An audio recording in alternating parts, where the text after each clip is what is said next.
La tercera vez que el casero subió las escaleras, yo ya tenía la mano dentro del bolsillo buscando monedas que no existían. Llevaba a mi hija de la mano, y ella apretaba mis dedos como si con eso pudiera sujetar la casa. Yo era viudo desde hacía poco, y lo digo así, directo, porque no hay forma bonita de decirlo. Inés se fue rápido, en un hospital de Madrid, después de una enfermedad corta que nos dejó sin aire y sin ahorros. Primero vino el silencio, luego las facturas, y después el mundo empezó a evitarme la mirada. Vivíamos en una habitación húmeda junto al mercado de Fresnedillas de la Oliva. Yo trabajaba de peón, lo que salía, cargar cajas, pintar, arreglar tejados, limpiar obra. Con la muerte de Inés, el trabajo se volvió más irregular. La gente te llama menos cuando te ve roto, o quizás solo era mi cabeza, pero el resultado era el mismo. El dinero no alcanzaba. Aquel día el casero no gritó. Me habló como quien ya decidió. Me dio una semana, ni un día más. Yo asentí, sin discutir, porque discutir no paga alquiler. Bajé a la calle con la niña y seguí andando como si tuviera un plan. No lo tenía. En el mercado me puse a descargar verduras para un puesto. Me dolían los hombros y la espalda, y tenía las manos frías aunque no hacía tanto frío. Mi hija, Carmen, se quedaba cerca, sentada en un cajón, mirando a la gente. Yo la veía masticar un trozo de pan duro y me entraban ganas de desaparecer de vergüenza. Entonces escuché a dos mujeres hablar sin saber que yo estaba detrás. Comentaban que el ayuntamiento quería quitarse de encima una casa vieja en la sierra, por la zona de Santa María de la Alameda. Decían que llevaba más de 100 años sin uso, sin luz, sin agua, que nadie quería meterse allí. Lo contaban como chisme, con esa mezcla de miedo y burla. Pero mencionaron un detalle que me encendió por dentro. La vendían casi por nada, solo para cerrar papeles y que alguien se hiciera cargo. Yo me quedé quieto, con la caja en las manos, sintiendo cómo la idea me daba y me quitaba fuerza a la vez. Miré a mi hija. Tenía migas en la comisura del labio y los ojos cansados de un niño que se ha acostumbrado a esperar. Y pensé que ese lugar podía ser una salida. No una buena salida, solo la única. Esa noche conté billetes sobre la mesa como si fueran soldados. Eran pocos, lo justo para no morir ese mes y, con suerte, pagar un trámite. Tenía miedo de equivocarme. También tenía miedo de quedarme quieto. A la mañana siguiente fui al ayuntamiento. Pregunté por la casa sin hacerme el listo, solo con esa necesidad que se nota en la cara. Me explicaron que era una antigua vivienda de piedra, registrada, pero abandonada desde hacía generaciones. Había que pagar poco, sí, pero asumir reparaciones y responsabilidad. Firmé lo que pude firmar con mis manos temblorosas. Me quedé casi sin nada, pero con algo que parecía mío. Subimos en un autobús hasta la zona de la sierra. Luego caminamos un tramo largo con bolsas, una manta y la muñeca de mi hija. El aire olía a pino y a tierra húmeda. A mí me dolían las rodillas por el peso y por la tensión. La casa apareció al final de un camino estrecho, piedra oscura, tejado vencido, una puerta hinchada por la humedad. No había electricidad, no había agua corriente, había silencio y un frío que se metía en la ropa. La primera noche dormimos en el suelo, sobre cartones, con la manta encima. Mi hija se quedó dormida rápido, agotada. Yo no. Escuché los crujidos, el viento colándose por rendijas, y la idea constante de que yo había llevado a una niña a un sitio que parecía una mala decisión. A la vez, por primera vez en semanas, nadie llamó a la puerta para pedirme dinero.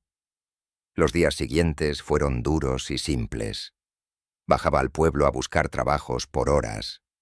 Cargar leña, limpiar un corral, arreglar una valla. Con lo que ganaba compraba garrafas de agua y algo de comida. Regresaba sudado, con la camisa pegada a la espalda, y me ponía a limpiar la casa, sacar escombros, barrer hojas, tapar agujeros con lo que encontrara. Carmen se movía poco, como si entendiera que aquel lugar no era un juego. Cuando se cansaba, se sentaba cerca de mí y me miraba trabajar en silencio. Empecé a encontrar señales de que alguien había vivido allí de verdad. Un clavo viejo con forma de gancho, marcas en la pared donde colgaron algo pesado, un trozo de foto pegado a una tabla. No me daba miedo, me daba curiosidad y, sobre todo, una sensación rara de estar ocupando la vida de otros. Una tarde, al mover una alfombra podrida del pasillo, vi una mancha seca en el suelo, como de humedad antigua. Pensé en arreglarla luego, pero me quedó en la cabeza esa idea incómoda. La casa guardaba algo, aunque yo aún no sabía qué. A la segunda semana empecé a arreglar el hall, porque era lo primero que uno veía al entrar, y me daba rabia que pareciera una ruina. Quité tablas sueltas, reforcé una esquina con madera de palé y limpié una pared donde había una pintura colgada, sorprendentemente intacta. Era un paisaje antiguo, sin firma visible, con un marco pesado. No encajaba con el resto del abandono. Me quedé mirándola un rato, como si el cuadro tuviera derecho a seguir allí. Decidí descolgarlo para limpiar detrás. Al tirar del marco noté que la pared sonaba hueca. No era imaginación, era un hueco real. Me quedé quieto, con el cuadro en las manos, sintiendo cómo se me aceleraba el pulso. Por un segundo pensé en volver a colgarlo y seguir con mi vida, porque yo ya tenía bastante con sobrevivir. Pero la curiosidad pudo más. Con una espátula vieja levanté con cuidado una tabla mal puesta. Detrás apareció una cavidad pequeña, tapada con tela. Saqué la tela y vi un paquete envuelto en papel aceitoso. Luego otro, y otro más. La garganta se me secó. Dentro había joyas antiguas, algunas cadenas, un broche, un reloj pequeño, también un sobre grueso con billetes viejos y un fajo de documentos atados con cuerda. Al fondo, una foto en blanco y negro de una familia delante de esa misma casa y un sobre aparte, amarillento, con un nombre escrito a mano. Me senté en el suelo. Me temblaban los dedos. Lo primero que pensé fue en Carmen, en su cara cuando pedía leche y yo le decía que mañana. Lo segundo fue en lo fácil que sería callarme. Nadie sabía nada, nadie me estaba mirando. La casa estaba lejos, y yo era un desconocido para todos. Abrí el sobre del nombre con cuidado, como si pudiera romperlo. Era una carta antigua. No voy a repetirla palabra por palabra, pero decía lo suficiente. Aquella casa había pertenecido a una familia que se marchó huyendo, dejando atrás lo más valioso con la esperanza de volver. La carta pedía que, si alguien lo encontraba, no lo vendiera a escondidas. Pedía que lo entregara al registro del pueblo o a un notario, y daba 2 apellidos y una dirección vieja de Madrid. Esa tarde no trabajé más. Preparé la cena para mi hija con lo poco que tenía. La vi dormirse, con la frente caliente por el cansancio, y sentí un peso en el pecho que no era solo hambre. Era la decisión. Guardé todo en una caja, lo cerré con cuerda y la escondí donde mi hija no pudiera tocarla. Y me quedé sentado, sin luz, pensando en qué clase de hombre iba a ser en los próximos días. A la mañana siguiente bajé al pueblo con Carmen. La dejé con una vecina que aceptó cuidarla un par de horas y fui directo a una notaría en San Lorenzo de El Escorial. Entré con la ropa de trabajo, oliendo a polvo y a humo de leña, y me sentí fuera de lugar. Aún así, expliqué lo que había encontrado. No pedí favores, pedí que aquello se hiciera bien, porque yo no quería vivir con miedo a que un día me acusaran de ladrón. El notario escuchó sin prisas. Me pidió que llevara los objetos para registrarlos y que no tocara nada más. También me dijo que, si la carta y los documentos coincidían con propietarios antiguos, se abriría una búsqueda formal. Ese mismo día empecé el camino que más me agotó en todo el mes. Ir de un lado a otro con papeles, pedir certificados, consultar registros. No era una película. Era esperar turnos, aguantar miradas, firmar solicitudes, pagar tasas pequeñas que para mí eran grandes. En los documentos aparecían nombres repetidos y fechas antiguas. Los apellidos clave eran Llorente y Aranda. Había una dirección en Madrid que ya no existía igual, pero el notario sabía cómo tirar del hilo. Una semana después me llamó.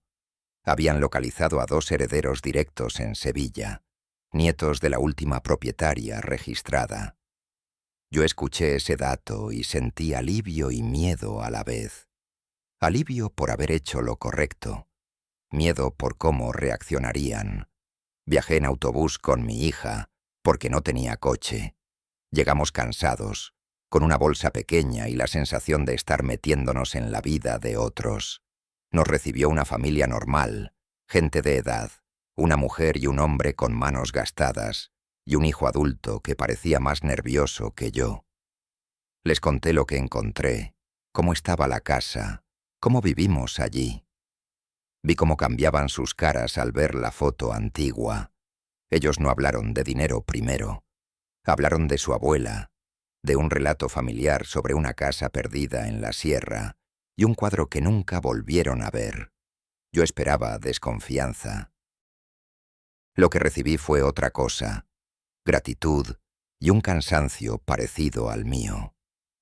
Ellos entendieron que yo podría haberlo vendido y desaparecer, y aún así estaba allí, con una niña pequeña, pidiendo que se hiciera lo correcto.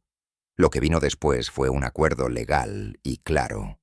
Ellos recuperaron lo que era suyo. A mí me ofrecieron una parte como hallazgo declarado, y sobre todo, un contrato. Quedarme en la casa como cuidador mientras se rehabilitaba, con sueldo fijo, luz instalada y agua regularizada. También ayudaron a que mi hija tuviera plaza en una escuela cercana. Volvimos a la sierra con papeles, sí, pero también con algo que yo no tenía desde que murió Inés. Respaldo. Cuando volvimos a la casa, el mes ya estaba casi encima del final. Me di cuenta porque había marcado los días en un papel para no perderme. En 4 semanas pasé de contar monedas a tener una llave de luz en la pared y un recibo con mi nombre. Parecen detalles tontos, pero cuando has vivido sin nada, eso pesa. Los herederos vinieron un fin de semana con un técnico y un albañil. No hubo discursos. Hubo trabajo. Revisar el tejado, abrir una zanja para la tubería, limpiar el terreno. Yo ayudé en todo lo que pude. No por quedar bien, sino porque esa casa ya era también el lugar donde mi hija dormía tranquila. Y porque, en el fondo, sentía que se lo debía a la memoria de esa familia que escondió su vida detrás de un cuadro. La parte que me correspondió llegó por transferencia, con todo firmado. No era una fortuna de película. Era suficiente para pagar deudas pequeñas, comprar ropa decente a Carmen y dejar de elegir entre agua y comida. Lo mejor no fue el dinero. Lo mejor fue que esa gente no me trató como un extraño. Me trataron como alguien que había hecho lo difícil cuando lo fácil era otra cosa. A veces me preguntan si no me arrepiento de no haberme quedado con todo. Yo pienso en aquella noche sin luz, con mi hija respirando despacio a mi lado. Y sé la respuesta. Si me lo hubiera quedado, habría dormido con miedo. Habría enseñado a mi hija que la necesidad lo justifica todo. Y yo no quería dejarle eso. Ya perdió a su madre. No iba a perder también una idea básica de lo que está bien. Ese mes me cambió la vida. Sí, pero no por magia. Fue por una decisión. La decisión de no convertirme en alguien peor, solo porque el mundo me golpeó primero. Seguimos teniendo días duros, y yo sigo trabajando fuerte, pero ahora el esfuerzo construye algo, y no solo apaga incendios. Si has llegado hasta aquí, gracias por escucharme. Si te gustan historias reales, de esas que podrían pasarle a cualquiera en España, suscríbete al canal. Y mira el siguiente video, porque a veces la vida aprieta en silencio, y justo ahí es donde uno descubre de qué está hecho.